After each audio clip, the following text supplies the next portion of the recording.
पुरुष प्रधान दफ्तरों में महिलाओं से अपेक्षा की जाती है कि वे एक निश्चित तरीके से दिखें और कपड़े पहने।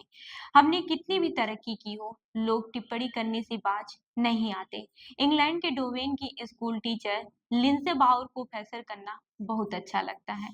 वह चाहे चटक रंगों वाली ट्रॉपिकल ड्रेस पहने या फिर कोई सिकुड़ा हुआ श्रग। उनको लगता है कि काम के दौरान वह जो भी कपड़े पहनती हैं, वह बहुत मायने रखता है।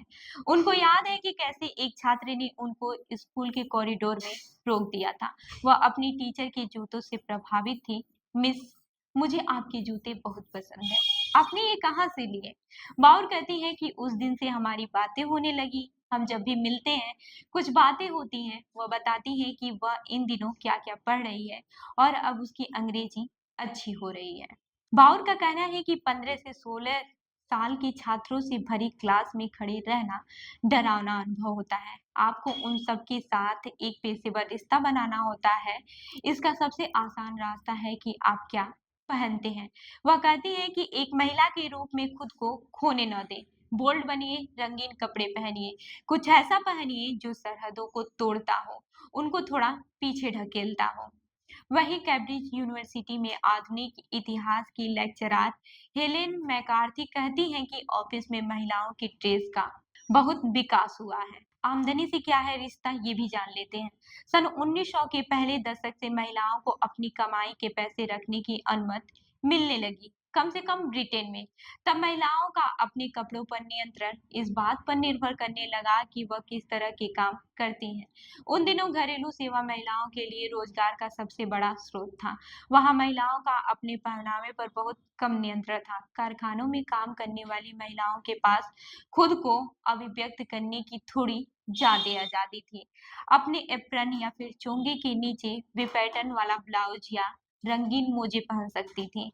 वे अपने बालों को भी अपने हिसाब से संवार सकती थी। मैकार्थी कहती है कि यह काफी दिलचस्प है कि महिलाएं बहुत सारा काम करती हैं और उन्हें भुगतान बहुत कम मिलता है। लेकिन महिलाएं अपने व्यक्तित्व को अभिव्यक्त करने के तरीके खोज ही लेती हैं, भले ही श्रमिकों में उनकी स्थिति निचले पायदान पर क्यों न हो। उदाहरण के लिए प्रथम विश्व युद्ध के दौरान युद्ध के साजो सामान, हथियार और गोला बारूद बनाने वाली महिलाओं के लिए सख्त नियम थे कि वे क्या पहने। फिर भी आप उनको सिर पर रंगीन बैंडाना पहने हुए या फिर जूतों को रंगीन फीतों से बांधे हुए देख सकते हैं। उनको अपने व्यक्तित्व को सामने लाने का और पूंजीवादी की एकरूपता की कोशिश को धक्का देने का जब भी मौका मिला है, उन्होंने उसका इस्तेमाल किया। फैशन की आजादी पहले विश्व युद्ध के बाद 1920 के आसपास महिलाओं को फैशन की ज्यादा आजादी मिली। कमर पर कपड़े नीचे होने लगे और जांघों पर उनकी ऊंचाई बढ़ने लगी।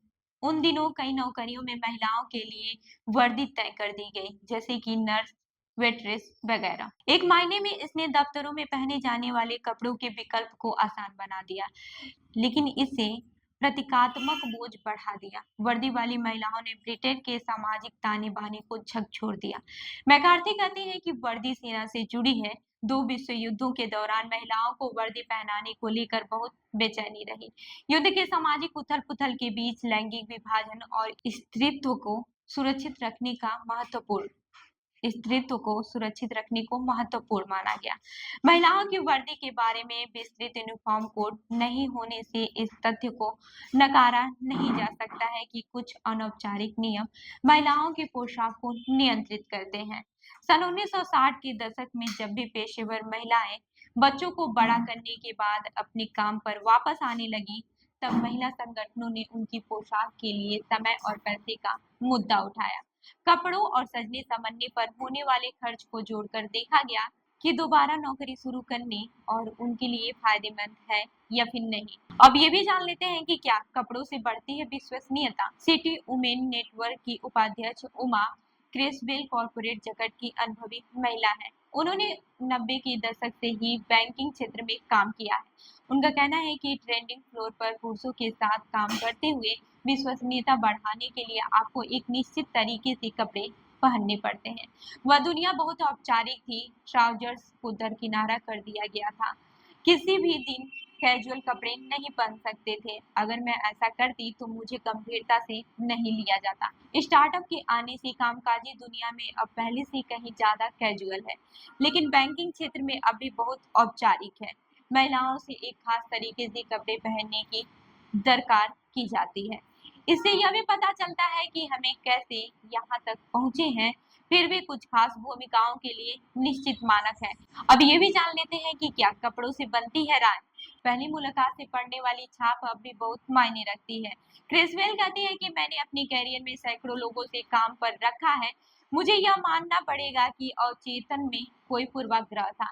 मैं लोगों को देखती थी और 3 सेकंड के अंदर यह सोच लेती थी कि उन्होंने जो कपड़े पहन रखे हैं वह उस काम के लिए कितने उचित हैं जिसके लिए वे कोशिश कर रहे हैं। ब्रांड और इमेज सलाहकार इसाबेल स्पीयरमैन भी मानते हैं कि लोग आपके कपड़ों के आधार पर तुरंत राय बना लेते हैं। उनको लगता है कि महिलाओं को इनका फायदा उठाना चाहिए। अगर आप उन कपड़ों को प्यार करती हैं जिसमें आप अच्छे लगते हैं, तो आप इसका इस्तेमाल कवच की तरह कर सकते हैं। शिक्षा के क्षेत्र में फैशन ये भी जान लेते हैं। हेलेन मैकार्थी का कहना है कि शैक्षणिक जगत फैशन और इसकी अहमियत के बारे में अलग नजरिया रखा है। थोड़े से अस्त व्यस्त दिखने पर आपकी विश्वसनीयता बढ़ जाती है। अगर आप सजने संवरने में बहुत ज्यादा समय लगाते हैं तो आप शंका की नजर से देखे जाएंगे। वह कहती है कि शिक्षा के क्षेत्र में मैंने एक शब्द सुना है, ग्लैमरस एकेडमिक, लेकिन यह समझ से परे है कि यह प्रभावशाली और सशक्त तरीके से आपको सबसे अलग बनाता है। यह आपकी विश्वसनीयता पर सवाल उठाता है। हर कोई आपके कपड़ों के बारे में इतना नहीं सोचता।